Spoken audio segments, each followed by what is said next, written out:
What's up, people? I am back for another video.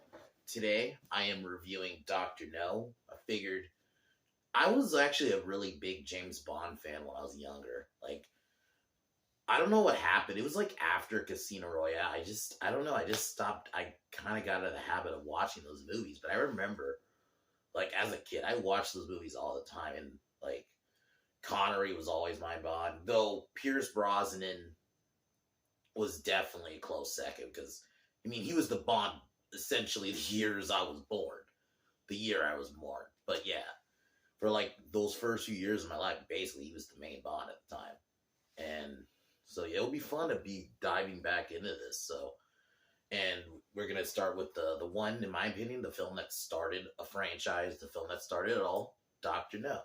I'll admit this is one I don't really remember. Besides, the intro where the intro, I remember how Bond was introduced, which in my opinion is one of the coolest fucking character intros ever. He's at this fucking casino playing cards and he fucking Bond, James Bond, just it starts it all. But overall, it's a fun little movie. You gotta accept with these older movies, especially films, even just pre 1970s, just one of those things I'll say, it's not the biggest negative, and it's not all movies, but the pacing wasn't, so for some of these movies weren't some of the best. But I definitely thought this was a fun little movie. The way they introduced James Bond, the way they introduced the world, because actuality, because these were based on books, which I actually didn't know about. I'll be honest, I've never read the books, but because I had just known he was a character. But the fact that, just I like the idea of Spectre as this big organization. And the interesting thing throughout this film is I like that Dr. No, I think that's probably my biggest positive of the movie, is the way they build him up. And you don't see him for basically the whole movie. He doesn't show up until the final act, where when Bond and Ryder, who's the Bond girl of this film, we know is pretty attractive, they get basically taken to his secret facility. That's the time they finally introduce him. That's about over an hour in. So, or something about that, an hour or over an hour in. So it's but the way he still feels like he's throughout the film, even if he's not in it, I think they really do a good job with that. The way they introduce James and MI6, I love the intro, the opening. The intro is great too, but the opening where these guys assassinate one of the head of the MI6, or one of the MI6 people, and so they can get info on Dr. No. It's just such a great intro. The way that Bond is fucking introduced is such a badass. And just throughout the film, Connery, the way he plays Bond is just, for me, that is why he's my favorite. Even back then, it's just the way he carried himself, his mannerisms, to me, he was just the Bond with all the style, The music was great. And I even like the little side characters like Felix, who's he's a head of CIA and he's helped joining the investigation on the assassination. And then Quarrel, who I thought was a fun little character. I like this movie. It's not my favorite Bond movie, but definitely just a simple plot, such a simple way to start the franchise for film wise. Because in actuality, I looked into this. I think this is the sixth book, or fifth or sixth book. So this is not even the first actual story, but they just figured this would be a good starting point for a film. So yeah, overall, I really love it. I can't wait to dive into more. I'm going to get into this now. I probably should have waited, but fuck it. So for 2 weeks, I am going to take a break on the Bond films, mainly because I had planned this for months. Because next week's my birthday, but also it's the week before Valentine's Day. And I figure, because there's two of these movies, I'm going to do the original My Bloody Valentine next Tuesday on my birthday. And then because the week after that will be Valentine's Day, we'll do the remake. So I guess Or I might, if I can figure out a way, I might try to get both in, and maybe we'll still be doing the Bond films on those weeks. We'll see. I'll see how it goes. But if not, I'll just do those two, and we'll just have to pause on the rest of the Bond films for. And if anything, that means I could drag it out a little bit way long. I mean, granted, there's a lot of Bond films anyway.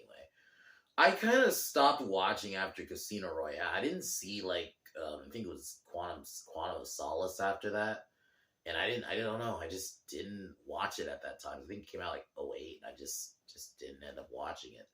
So, um,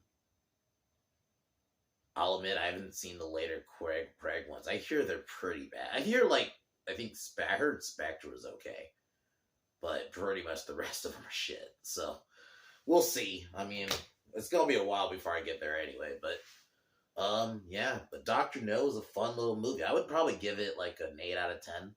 I think this is such a solid way to introduce the character and introduce the world.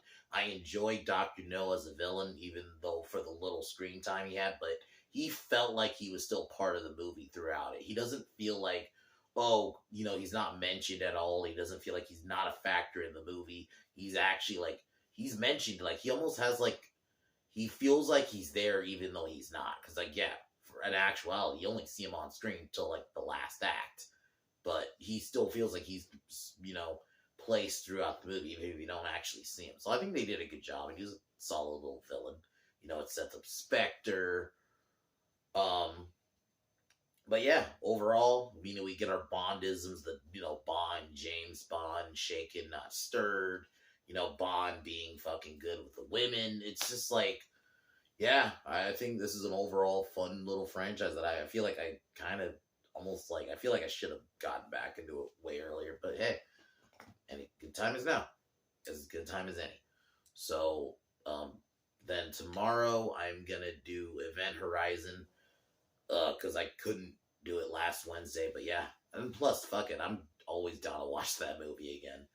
In my opinion, one of the greatest endings, and the fact that it's such a good film. I think it's underrated too. I mean, I don't know if I would say it's up there with Alien, but it's close. So, but yeah, we'll get started here.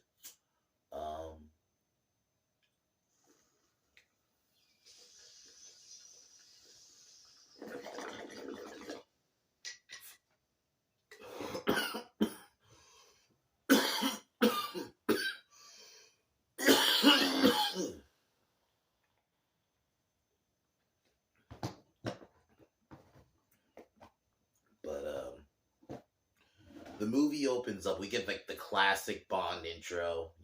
He walks up to the fucking gun holster. It's like someone holding a gun. I love that shit. Even I love the whole little has a psychedelic, because this is 1962 when this came out, so this is early 60s. So you still had a little bit of that set up for that funky psychedelic kind of aspect about it. So we get that cool intro. We see this trio of assassins assassinate the head of MI6 and the rest of the people there, and they take this file that says Dr. No. Such a cool little intro.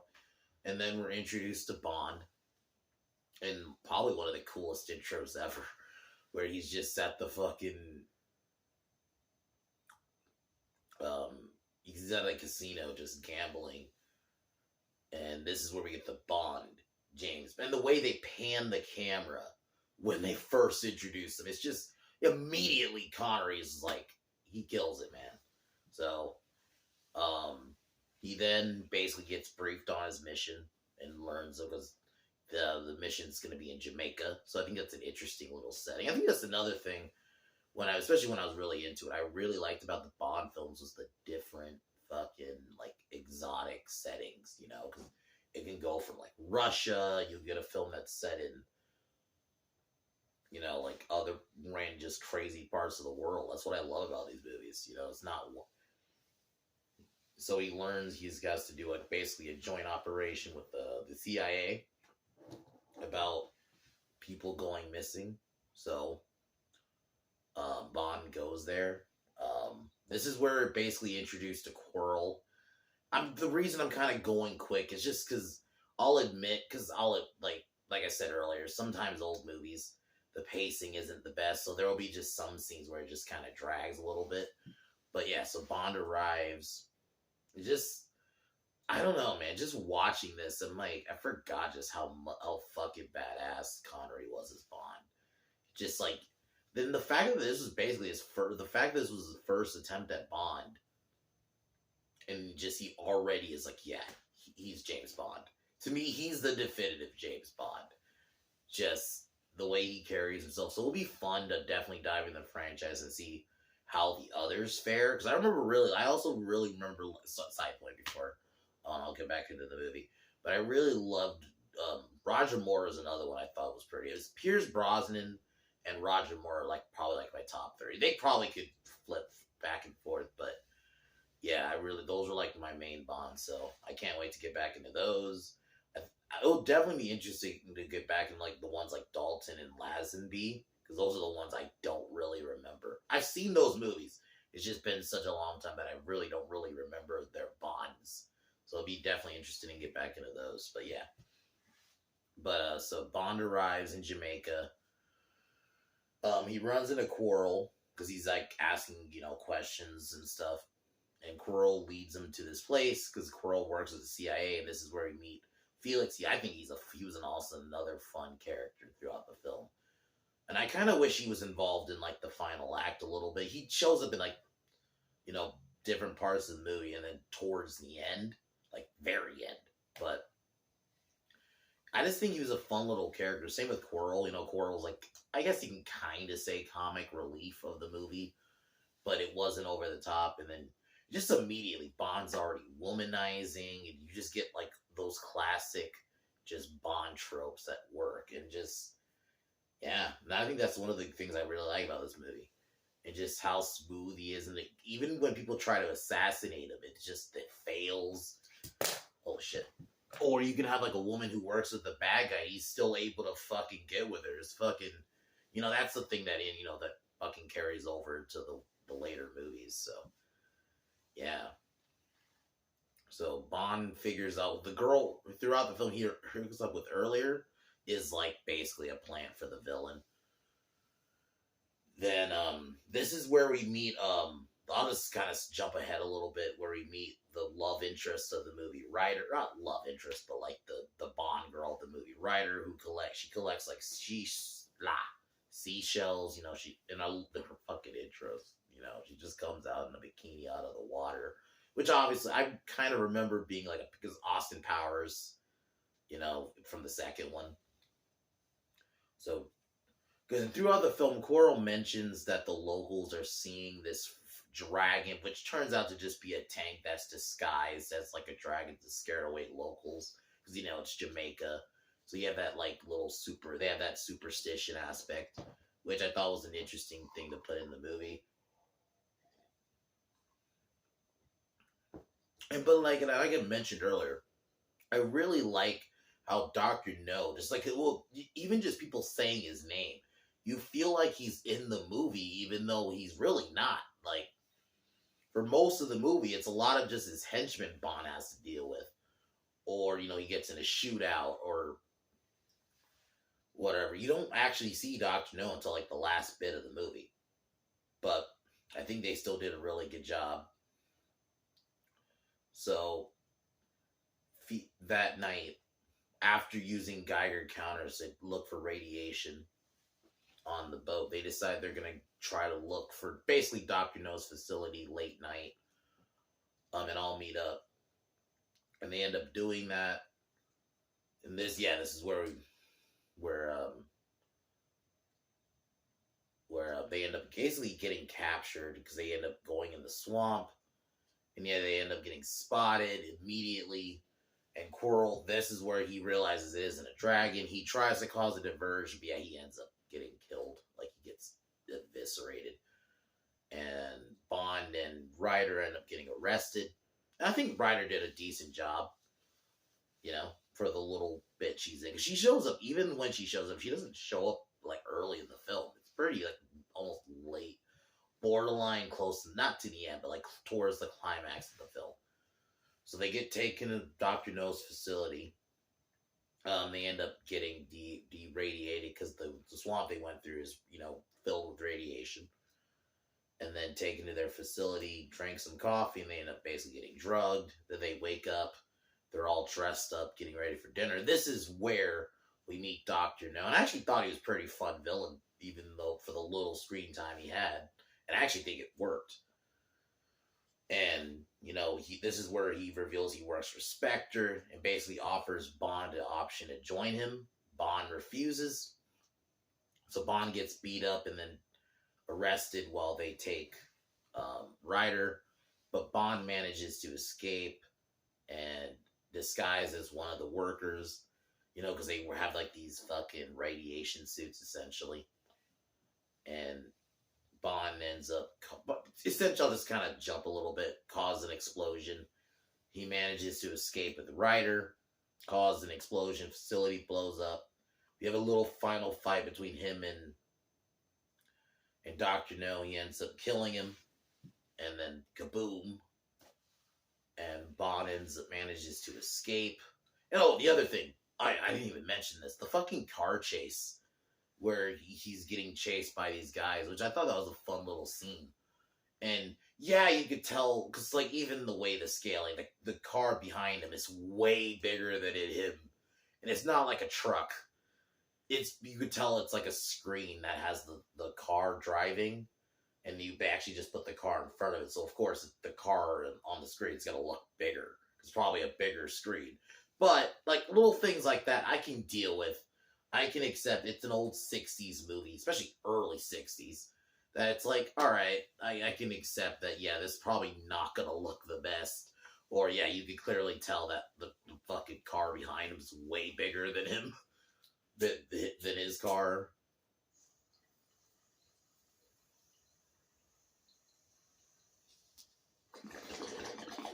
Because it's on a bigger screen. But it works. And accept it was still a fun little car chase scene, and then, even get a little explosion in the end. Bond manages to evade. Like, it's just, you get those little tropes that set up like you get later on. Like the car chases, the cool technology, the suave, able to hook up with women. Even the trope of he hooks up with one of the women who actually works for the villain secretly. Like, you just get those little things that you're going to end up seeing in later installments. So that's why I say this is the one that really started it all. But I think it's a fun film overall. Like, it's simple, and it ends with Bond getting away, beating back up with Felix, and hooking up with Ryder. That's it, really.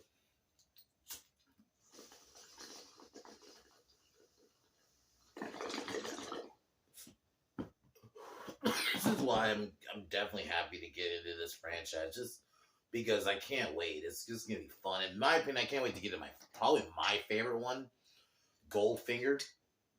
Because to me, when I think James Bond films, I just think of this one. Goldfinger was such a good, fun little villain.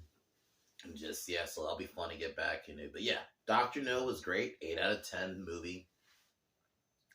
Sean Connery kills it. Dr. No was a fun little villain. Even if you don't see him the whole movie, he feels like he's been in the whole movie, even if you don't. They managed to make him feel like you feel his presence.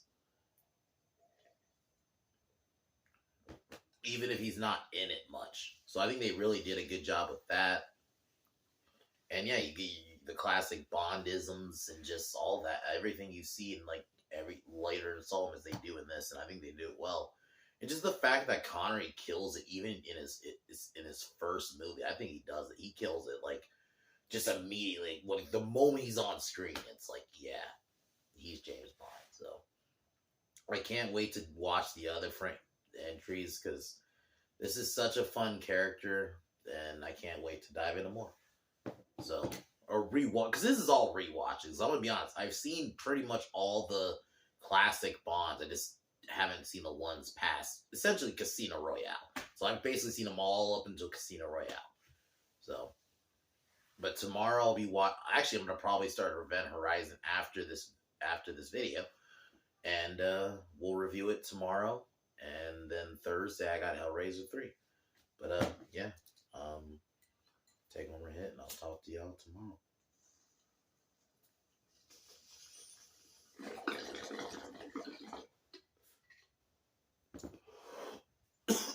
As usual, fuck Joe Biden. I'll talk to y'all tomorrow. Peace.